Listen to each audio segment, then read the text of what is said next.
Blog Talk Radio. Hello, this is Brian Foster on Kardec Radio, presenting the program Spiritism and the Spirit World Around Us.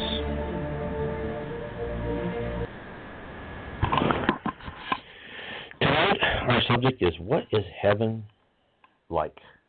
So first I want to tell you that those who are on the web, you can ask me questions through the chat room on the bottom of your screen. Please just fill in your name or whatever and ask any question you'd like. And also there is a call-in number.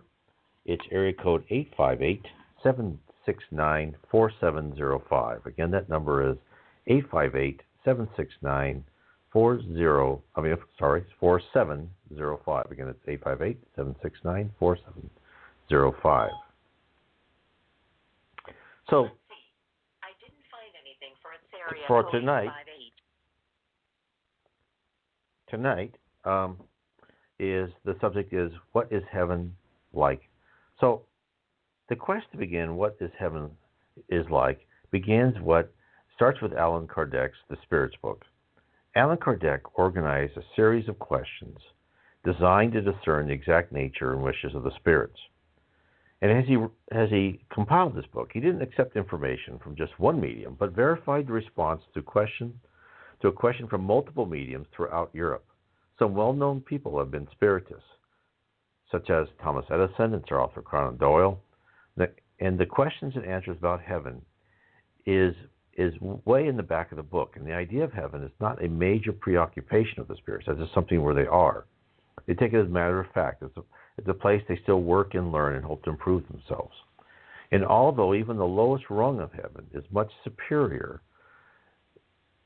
to our planet, and yes, there are many levels. How many is not known to us, and therefore we'll just concentrate talking at the first part of this program tonight. It's just the first level, where if I'm lucky, I'll get to also. So let's start at the question that first talks about heaven at the end of the book, and it's question 1016. And the question is, in what sense is the word heaven to be understood? And the answer in the Spirits book is, do you suppose it to be a place like the Elysian fields of the Asians, where all good spirits are crowded together pell-mell, with no other care than that of enjoying throughout eternity a passive felicity?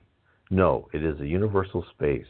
It is the planets, the stars, and all the worlds of higher degree, in which spirits are in their enjoyment. All their faculties, without having the tribulations of material life, are the sufferings inherent in the state of inferiority.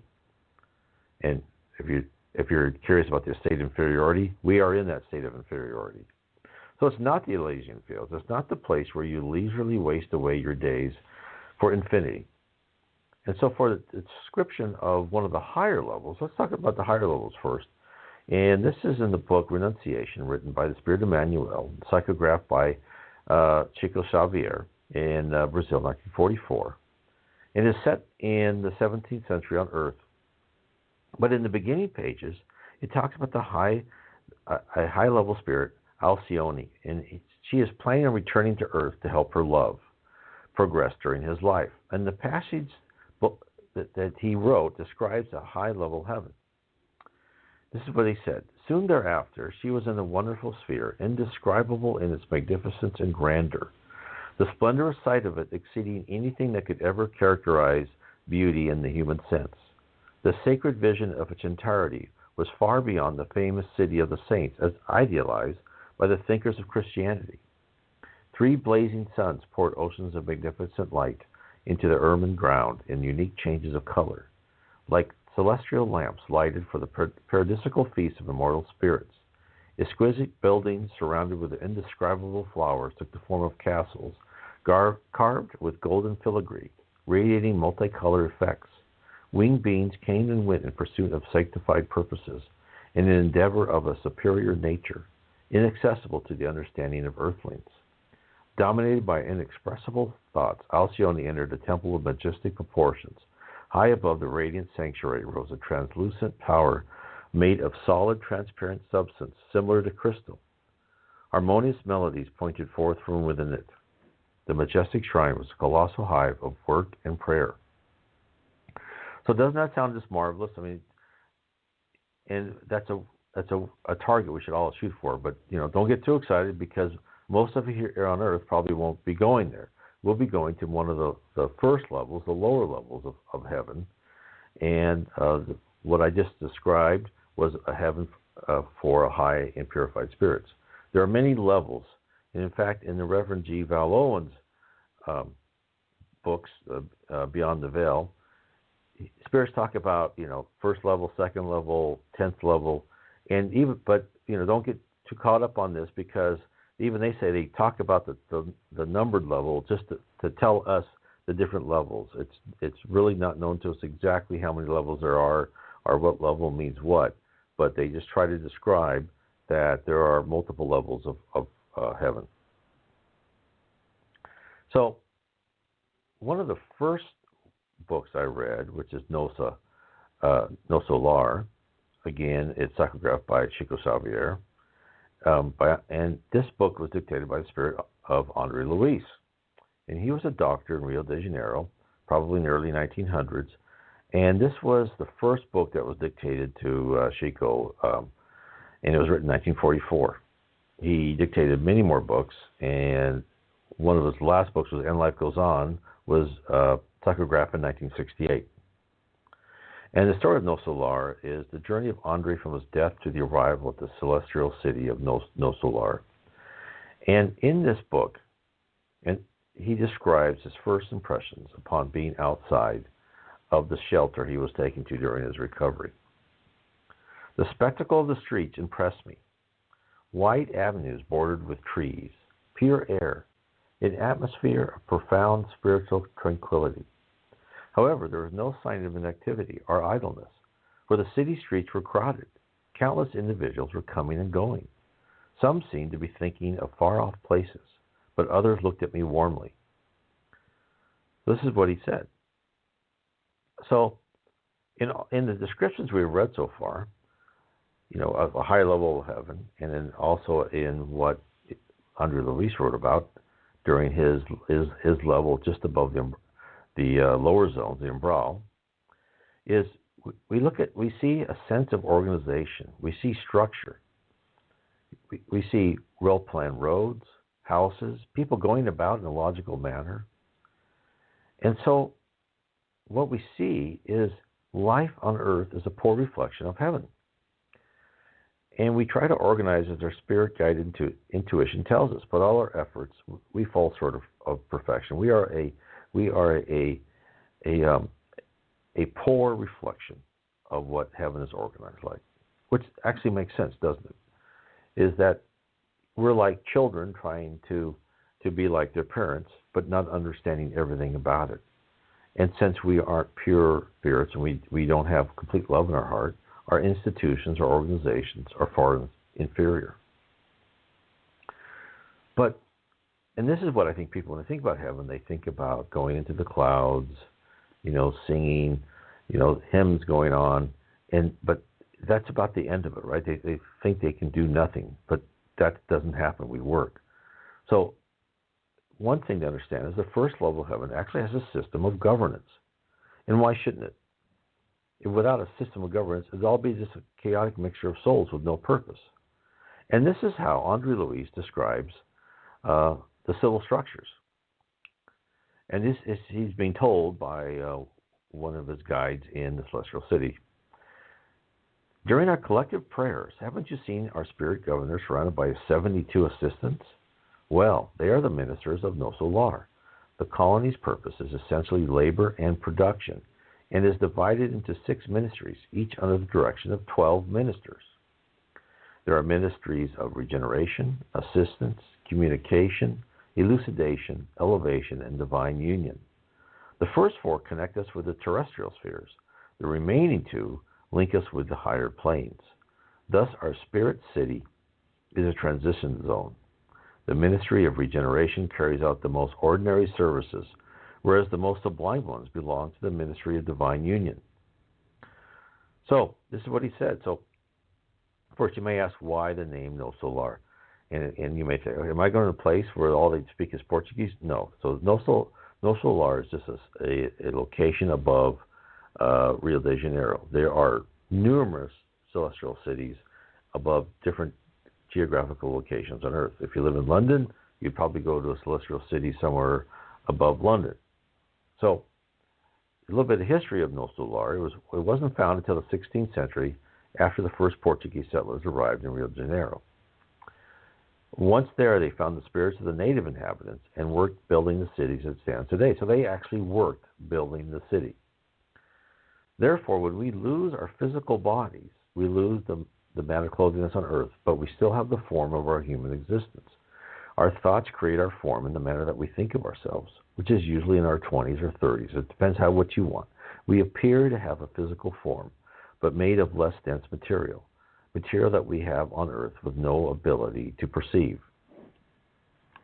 Now, I've even read about this as far as we appear as we want to appear. There was an NDE episode, and this woman went to this room where there was a group of people that were all newly passed over. And as she was talking to this woman, she was described as a nice woman in her 40s, long, wavy red hair. And as this woman who had her NDE, she came back to her, that was talking to her. She noticed her skin looked younger, fresher. Her hair got longer. Her whole look changed, like she went from her 40s to her 20s. So we even hear this from near-death experiences. Now, what does heaven look like as far as the first level of heaven? And I don't know if it is the first level. No one has ever described or said that no solar is, but it looks to be just above the umbral, the lower zone. So this is where I figure it is located. So this is how Andre Luis describes the countryside. The scenery in front of me was of sublime beauty. The forest was in full bloom, and the fresh air was embalmed with an intoxication and fragrance. It was an extraordinary gift of color and mellow light. A large river wound its way leisurely between luxuriant, grassy banks sprinkled with blue flowers.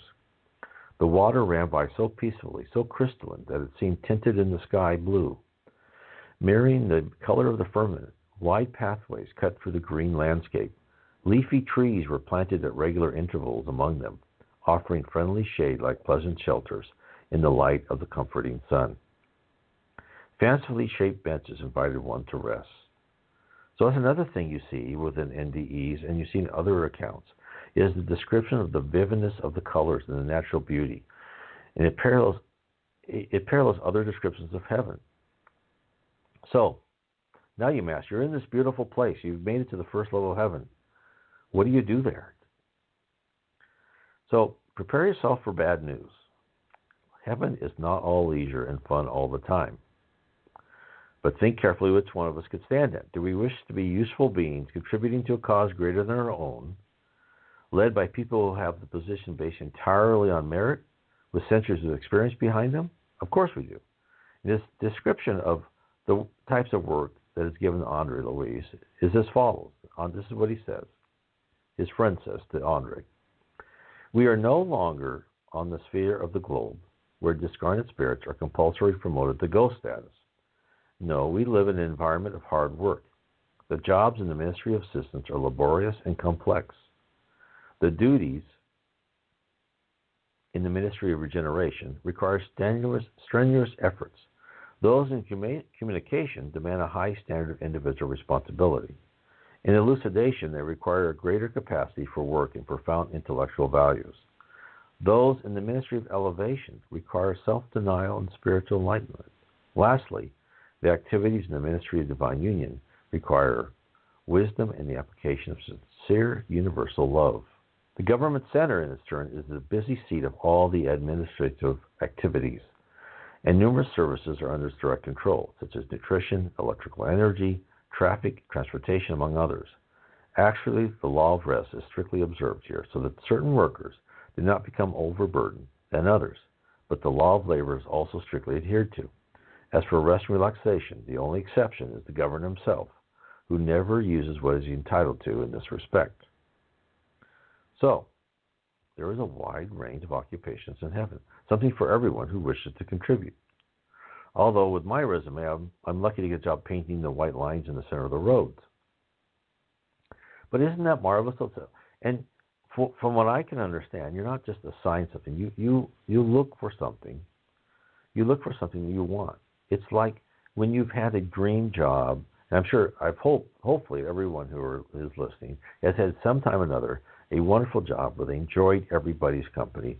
They enjoyed what they were doing, and just loved getting up, getting to work in the morning, and staying there and doing what they fervently desired. And they had coworkers and bosses who were smart and loving and cooperative. Now, my experience, I've had a couple of those. None of them last long because of the frailties of mankind, politics, etc.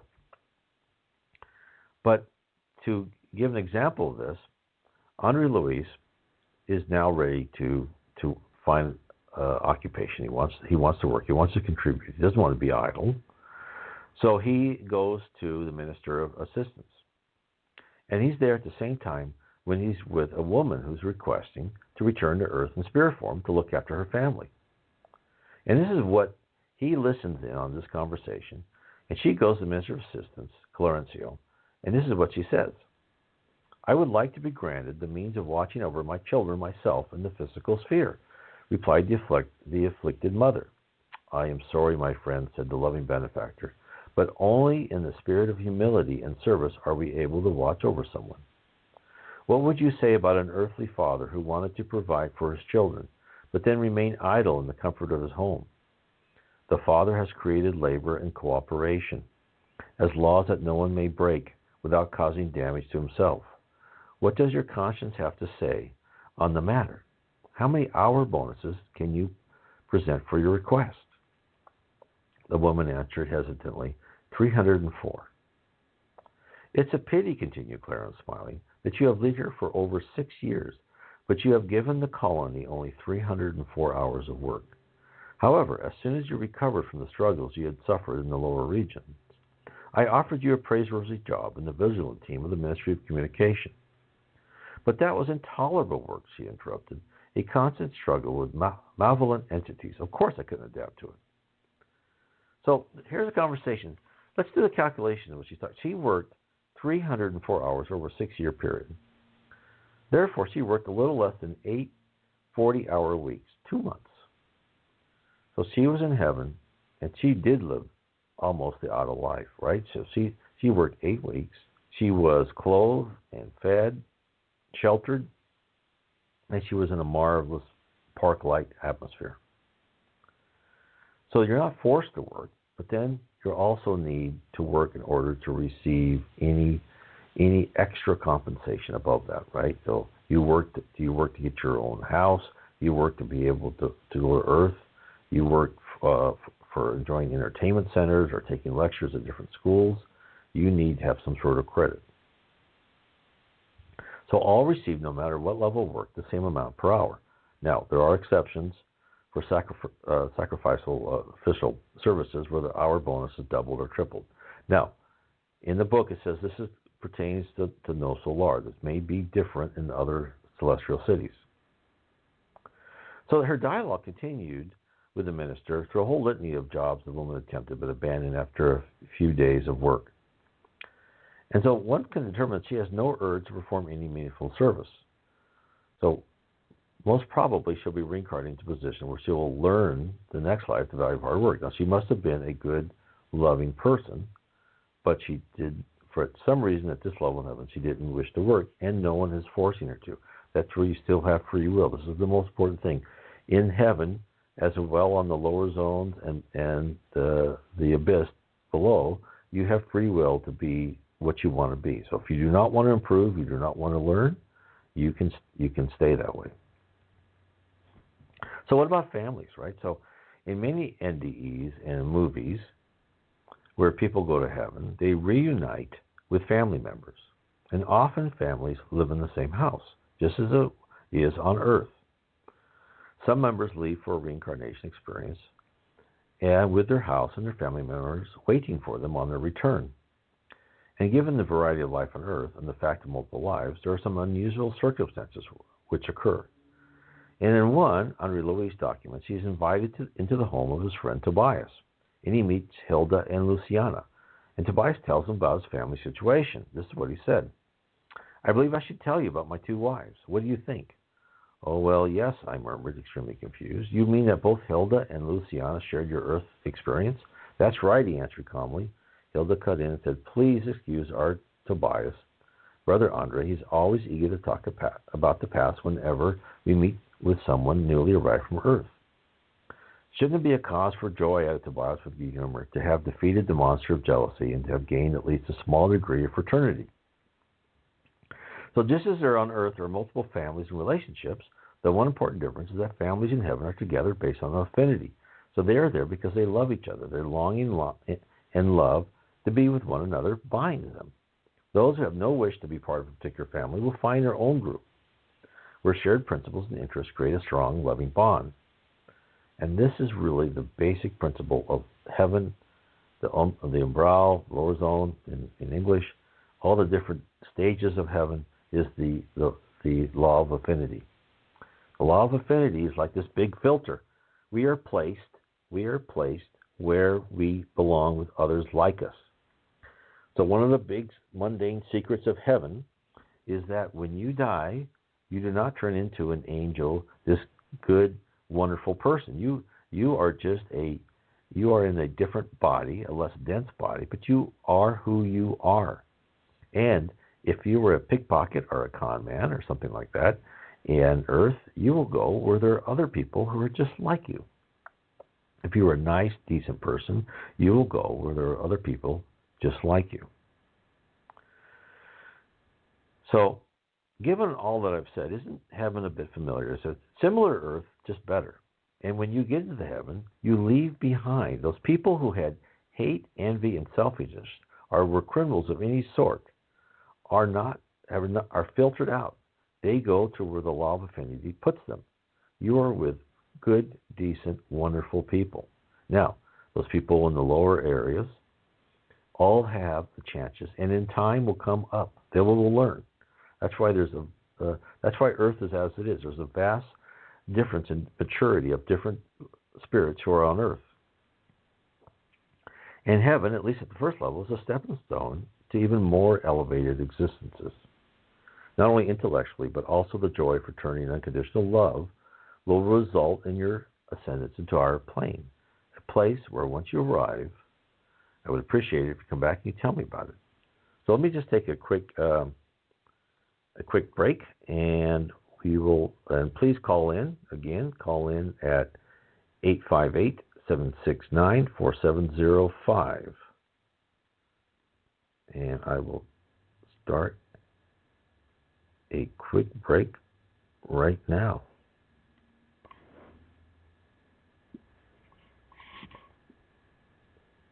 Did you know that spirits completely penetrate our thoughts, that we are an open book to spirits?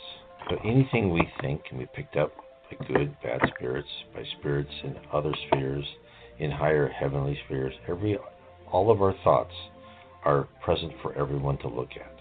And this is first told to us in Chapter 9 of the Spirits book, in the section titled Penetration of Our Thoughts by Spirits, in question 456. The question asks, do spirits see everything that we do? And the answer is, they can't do so if they choose, since they are incessantly around you. But practically, each spirit sees only those things to which he directs his attention, for he pays no heed to those which do not interest him. The next question, which Allan Kardec wanted to explore more, is, can spirits see our most secret thoughts?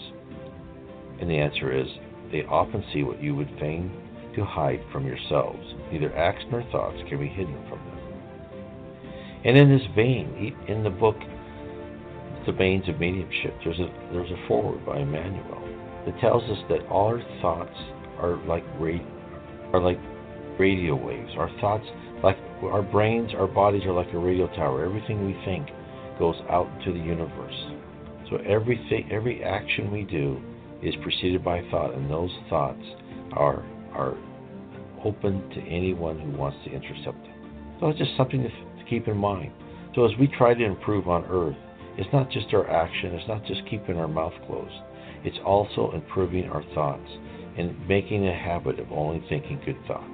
I hope you enjoyed this small little moment of information about the spirit world and yourselves. Hello, we have a caller. May I ask who's calling? Hi, I'm Jacob Rourke.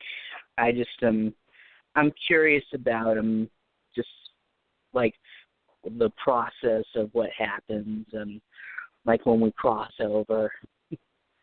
I've always been fascinated.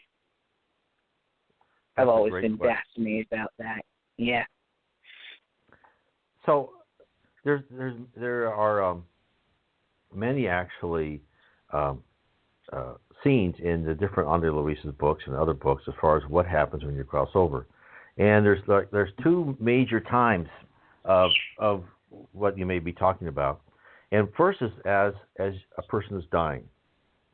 So when a person is getting ready to leave their body, usually there's a team of spirits around them, and this is probably for people who have deserved this type of service by the spirit world, and they help them leave. They help their spirit, their paraspirit, detach from their body.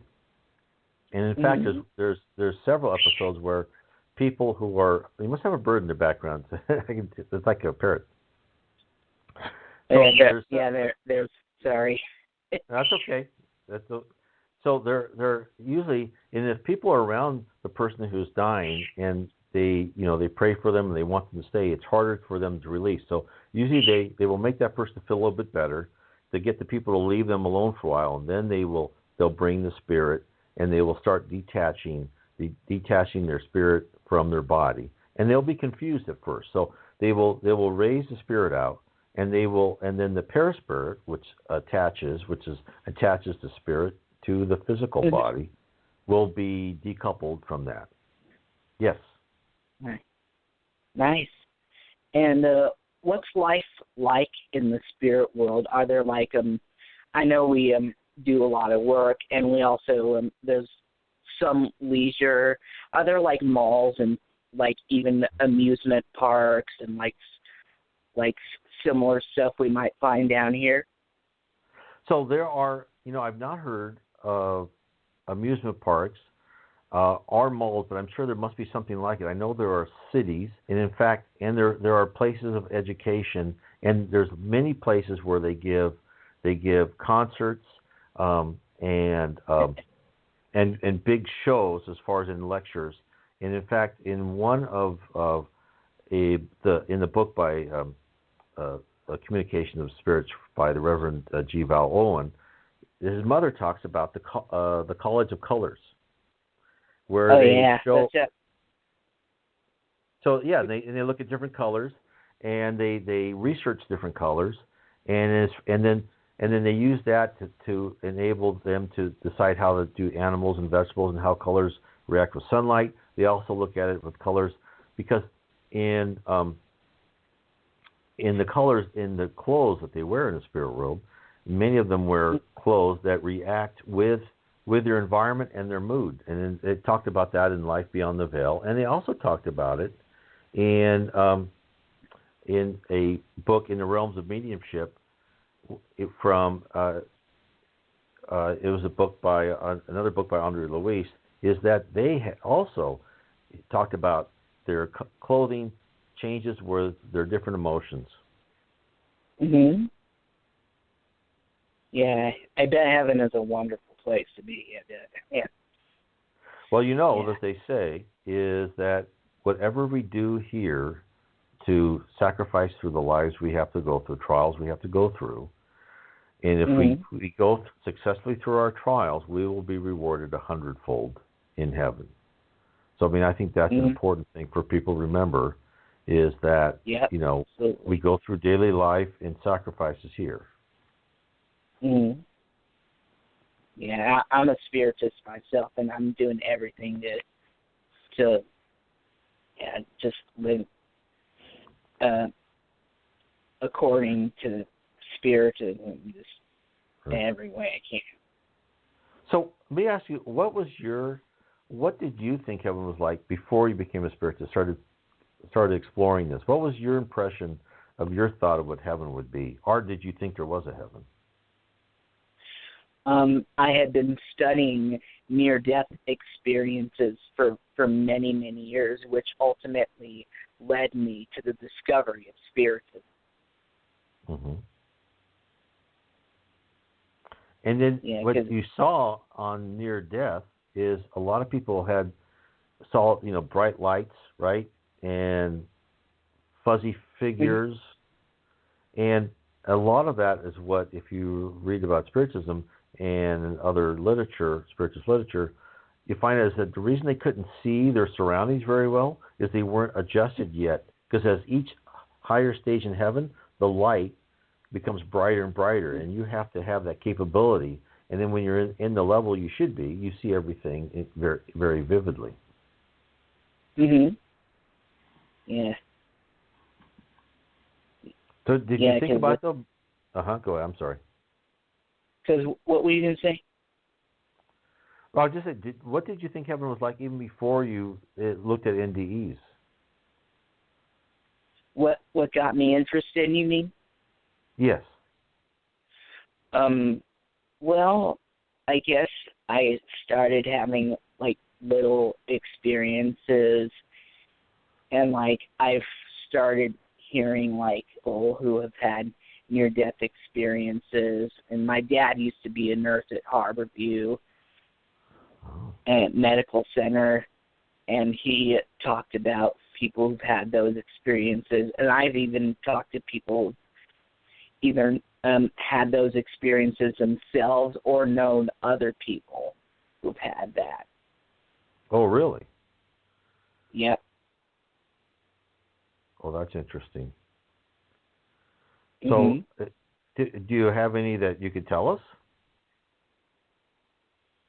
I haven't had any near-death experiences myself, but I've heard a whole bunch, and a lot of them are pretty amazing, and I've always been very curious about heaven and wanting to like, when it's my time, I want to discover like just basically what it's like. And have you thought about what you want to do when you go to heaven? What would you like to? What occupation would you like? I'm sure there's occupation we have no idea. Well, I've been taking voice lessons for many, many years. I sing in my congregation choir. I've been in several choirs. I want to do stuff that involves singing and music and even theater. Oh, yeah, and in fact, there was another area as far as music. There was a whole college of music where they had music and they had, and again, the Reverend Chief Allan's mother went and saw this college of music where they had this beautiful music hall, and then they would show visions of different nature scenes and stuff, like through like on top of a lake, like a huge hologram, where people would look at music, and then they would say they would experiment with different music, and the music that they would like, they'd send it up to be looked at by higher levels of heaven, and they would also send it down, the ones that they liked, they would send it down to inspirations to musicians and composers on Earth. Wow, that's amazing. Because I've heard that, like, in near-death experiences, people describe music that's, like, and really, like, notes that you can't hear here on Earth, they try to compose it here. Right. Yeah. I know, it's fascinating, isn't it? Yeah. And I think that near-death experiences, the Internet's a wonderful thing, right? Because before, people would have a near-death experience, and it would just be like a one thing, and they didn't know anyone else ever had that. People wouldn't even talk about it. Right. And now is that, well, other people are having this. How does this work? And the latest research has shown when people are even brain dead, they can see what's going on in the operating room. They've had these experiences even when they were set as brain dead. And so it shows you that something must be true about this. Mhm. Yep.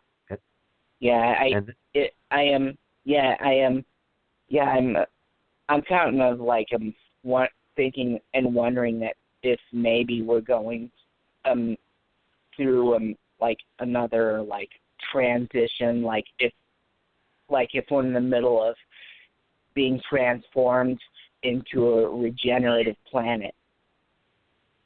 And I think you're absolutely right, Jacob. I think that what is the whole beginning of transforming the Earth from a planet of atonement, where we are now, where we pay for our past wrongs, to a regenerative planet, I believe really started in the 1850s with the arrival of Allan Kardec.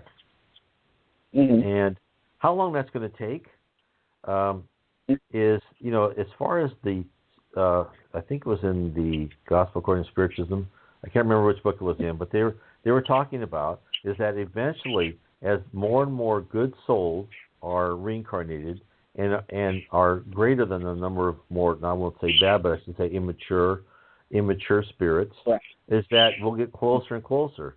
And I've heard through different programs in Portuguese and so forth, is that starting in the year 2000, more and more good souls are being reincarnated on Earth, and that around 2040 things will start happening, and that's when that generation will start being in power, right? And now, is that all the different countries? I'm not quite sure how that's all going to work. I mean, some people will think it will come quick. I think I look at sometimes I look at the state of the world and I think it's going to be another 1,000 years, right? So I'm not sure, but I think all of us can be a part of that, right? Yeah, and we're almost in the year 2019. It's just a couple more years. That's right. Yep. And and we seem to be doing pretty well in advancing toward that time where things are going to start happening, because there's nothing. Because like if we have no like nuclear activity till then, things are. Yes, you're referring to what I think Geraldo talked about when he was saying that Chico told him that in 1969, and well, first of all, in the book, the manuals on the Way to the Light, they were talking about a third meeting of the Community of Pure Spirits, and that book was written around early 1940s, if I remember. I could be wrong on that, and then the third meeting actually took place in 1969 when the man was on the moon, and the Community of Pure Spirits thought this was pretty premature, that our technological advances were ahead of our moral advances, our spiritual advances. Yeah. And that what was set is that if we can refrain from any nuclear war till the year 2019, we would be allowed to continue on our path to be a planet of regeneration. If not, things would be reset, right? And that means that we may have to go through another dark age per se, like Rome was, basically wiped off the map and put, all of Europe was put into a dark age. So yeah, that's what, for the listeners on the show, that's what Jacob is referring to. And that's how, that's how Spirit World guides us, right? They look at us individually and they look at us collectively, and collectively we have a responsibility too, to grow and help others grow with us. Absolutely. Yeah, we seem to be getting really, really close. I think I'm feeling pretty good about it. Well, that's wonderful. That's important, to keep a good positive attitude and keep thinking positive, because your thoughts go out to everyone, and then your positivity helps bring us all forward, makes everyone feel better, right? Because thoughts are action, according to the spirit world. Yep. Thank you very much. Oh, thank you. Thank you, Jacob. And remember, we're live every Sunday at 4 p.m. Pacific, 7 Eastern, and please call in. I'll talk to you later, Jacob. Absolutely. Thank you. Bye. That was our caller. Any other callers or questions, please put them in the chat if you want to ask any questions in the chat room. If not, I would like to kind of talk to you about another passage in the book Beyond the Veil. And there's a spirit, Zabdiel, and he lives on the 10th level, pretty high level, something that I probably will take eons to get to. And he describes, and the Reverend wants him to describe where he lives. Okay, so he knows what a house looks like on the first level, right? But he wants, what is it like on the 10th level? How is it different? And Zebediah says, okay, I will give you my description. But he goes, look, I'm telling you, but it's like I'm telling you about my house. It's like taking a fish out of water and telling the fish what Westminster Abbey looks like. So, one thing we do know for sure is that our conception of heaven is probably whatever we say is incorrect, right? Because we don't have the capacity to really know. But this is what he says. This is how he begins. Still, since you wish it, I will tell you what I can of my own house and home. And you will probably think I might have done better when I finish, and best of all, had I refrained altogether. The country in which we build our house touches many spheres. So he's talking about many different levels of heaven. He goes on. Among them, those whose natures radiate many colors according to their virtues, in which coincide with most nearly with those of the people with whom I dwell. These colors are mostly other than those you know, but all those you know are here, and in almost infinite combination and hue. According to the occupation in which we are mentally engaged at any time, the blend of colors varies, and the atmosphere takes on that tint. Then the house also vibrates and responds to the thoughts and aspirations, whether of prayer sent onwards or help wheeled backwards through the spheres behind us, in which direction lies the earth plane. That's what he says. So, as with other spheres, even the lowest level of heaven, colors are more varied and vibrant hues that our human eyes can't detect. What seems to change as one travels upward is the responsiveness of the surroundings to the mental transmissions of spirits. And the buildings are created by force of thought in many levels. They're like conjured out of the force of your mind, and usually it's a group of spirits coming together and creating whole buildings just by transforming matter with your mind. Now, think about that for a second. That your mind has a capability of creating a whole building. It has a capability, and in fact, one of the passages, Zebediah meets with a group of young spirits who are just learning, and he creates a dove out of matter that he created with his mind. So what does that tell you? And at the same time, as you go higher and higher heaven, you always have your free will. So that's the whole reason we're on earth, right? This is the whole reason we go through these trials. We go through these trials to get to heaven to prove that we can withstand calm and coolly under any circumstances. Now, how many of us right here today can say that? I mean, no, I can't. I cannot respond calm and coolly under any circumstance. I lose my temper. I lose my cool. But that's where we have to be. That's why and not just keeping, not just not yelling out something that you regret later, but even thinking something you regret later. Because when you think, it causes action, and it causes more and more action as the higher and higher you go. We are being trained here on earth. We should really be thankful for our trials to teach us to withstand anything that's happened. Now, Much easier said than done, right? Because when I go through my tough trials in the past, I've been the biggest whiner there is. But that's what we need to keep thinking. That this is the power. I had not read of this in other spiritualist literature. G. Val Owen, in his communication in the 1920s, 1910s, they're telling them that in higher levels that people are building things out of thought. Now, Emmanuel did tell us that in On the Way to Light, where the community of pure spirits got together and decided how the solar system was going to work. And that's very, very high level. But this is where it's even telling you kind of in between that the spirits are coming together to decide, to make a building, to make plans, to filter prayers that are coming from Earth, determine what they want to do with them, either send them upwards or send actions back down to us to help us.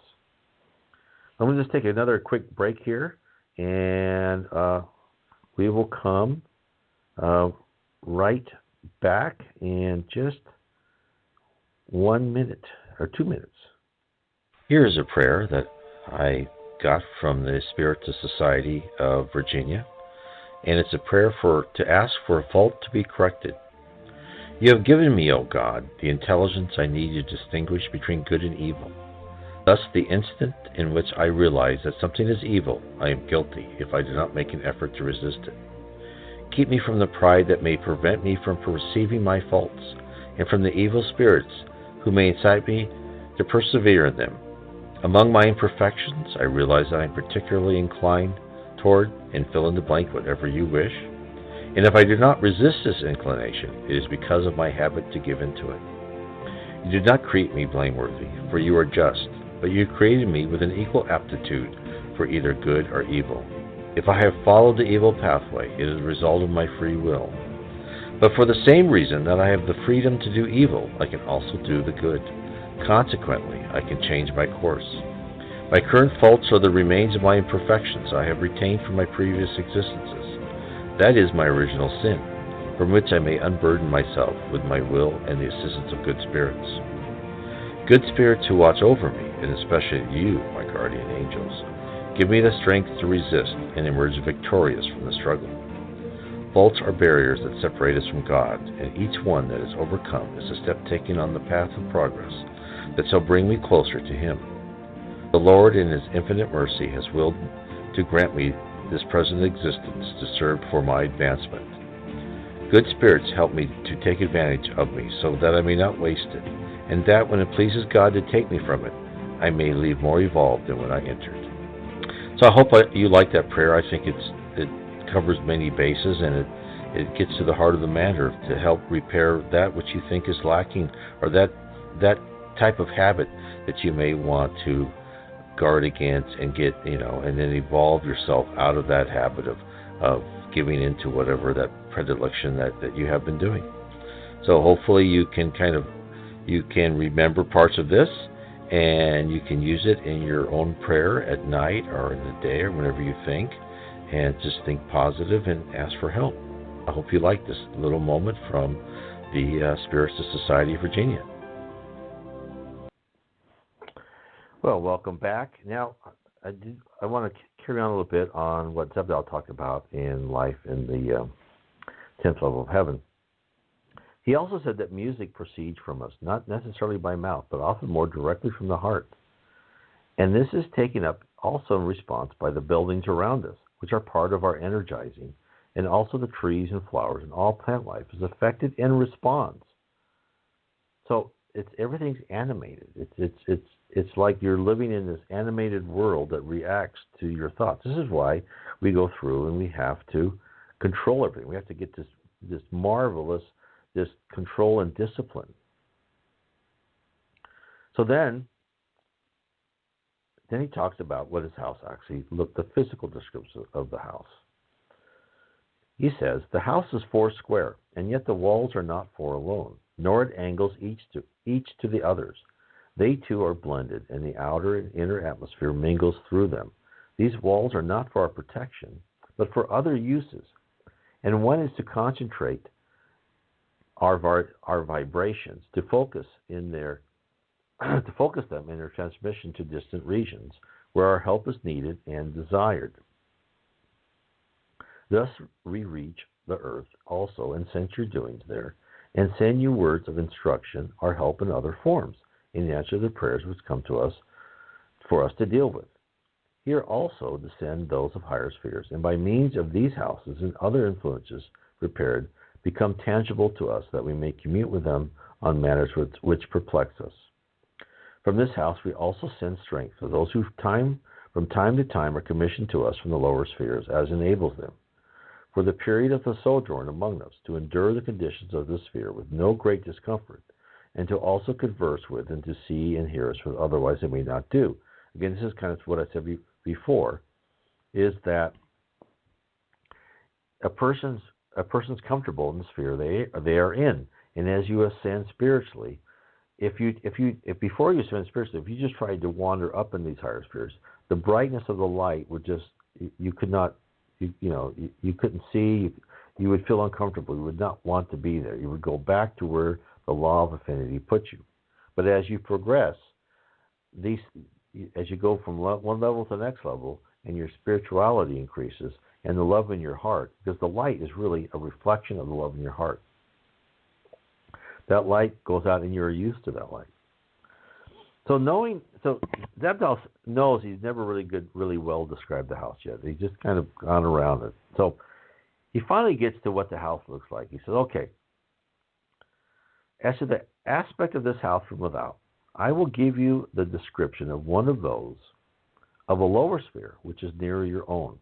He told me that when he came in sight of it, he was reminded of the words, a city which is set on a hill, whose light cannot be hid.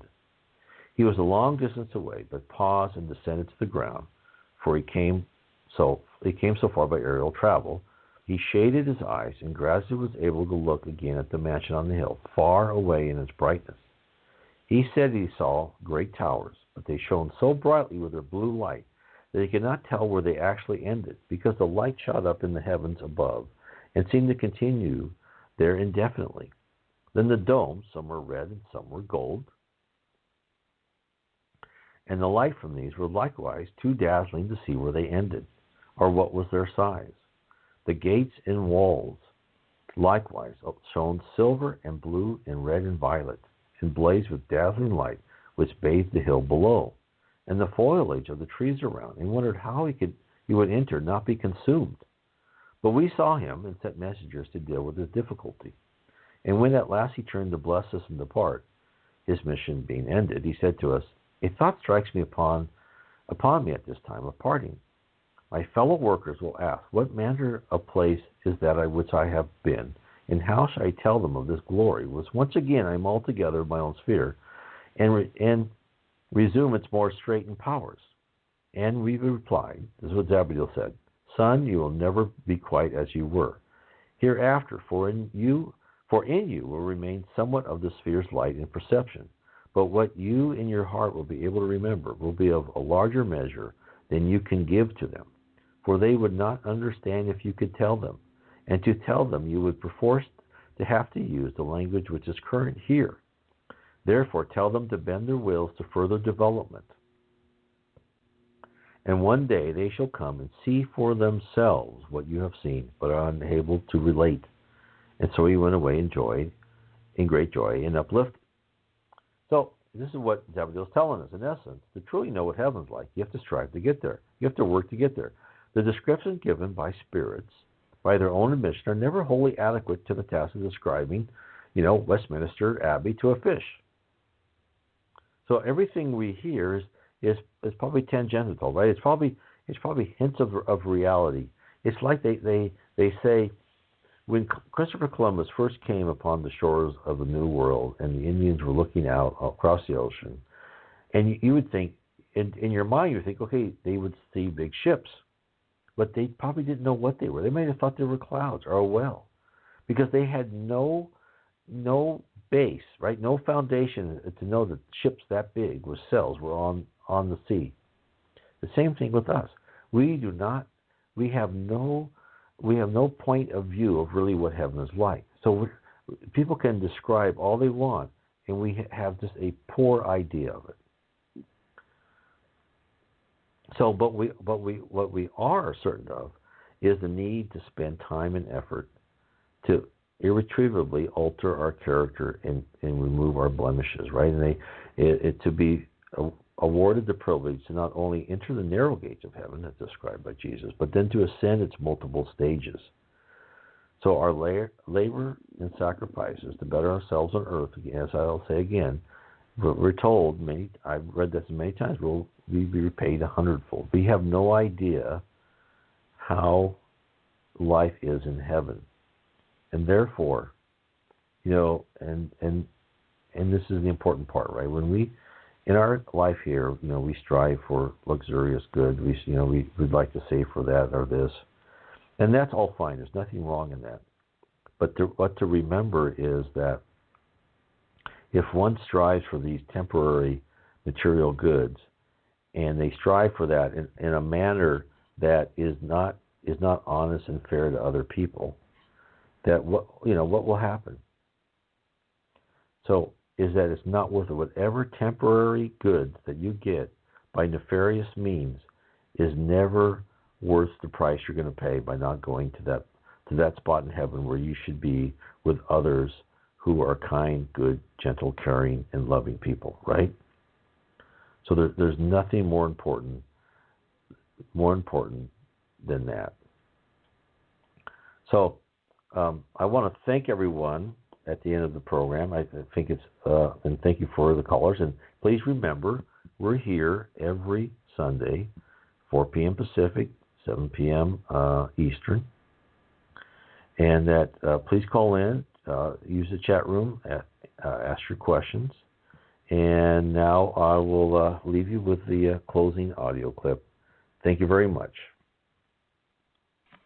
I would like to thank everyone for listening to our program on Kardec Radio, and to point you in the direction to find more information about the spirit world around us. You can visit my blog at www.nwspiritism.com. Again, that is www.nw, as in Northwest, spiritism.com.